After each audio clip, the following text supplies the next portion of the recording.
driving a 1972 Ford station wagon from Berlin to a Finnish ice racing course Part 2. I took the helm somewhere between Poznań and Łódź after sunset, enjoying the effortless power the 400 to 2 volts offered. Lucille cruised perfectly at 80 miles per hour, but even brand new steering bits didn't prepare me for the floaty handling, which took some time to adjust. In daylight and with a grippier road surface, the waftiness wouldn't have mattered much, but we knew the temperature was soon dropping close to freezing. Lucille was wearing all-season tires, and although they were pretty good Toyos, we were praying that we wouldn't have to subject her to any emergency moose test maneuvers. The road north was largely fine in Poland until a little past Warsaw, where road construction forced us onto narrow, sketchy side roads. But once we arrived in Lithuania amidst thick fog, the local roads gave us an unwelcome surprise.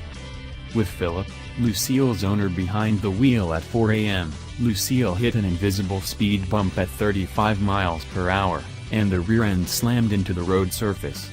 This caused the FA-setup's high-pressure fuel pump, housed in a sturdy and sharp-edged casing, to slam into the gas tank, puncturing it. After detecting a strong fuel smell from the raw gas gushing out, we sensibly pulled over immediately to assess the damage. It took us a long time to figure out whether we could finish the journey at all, and it seemed like Lucille would be stranded in frigid Lithuania. Luckily, the garage our tow truck took us to in the wee hours of the morning was able to plug the puncture with epoxy. This was after the mechanics had spent an hour laughing about our innocent idea of welding the damaged tank. Benzine is, boom, they kept repeating.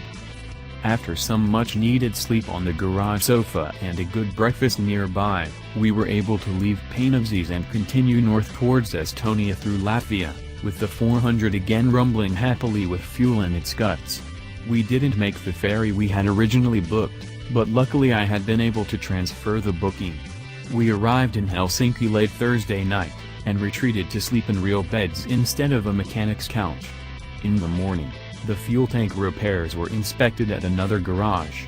The epoxy patch would hold up, for now.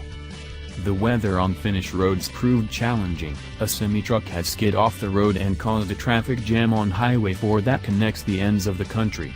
Soon, we wished for a proper winter tire set as the roads north were completely iced over, but luckily, no wild animals like moose or deer jumped ahead of us, and emergency braking wasn't necessary.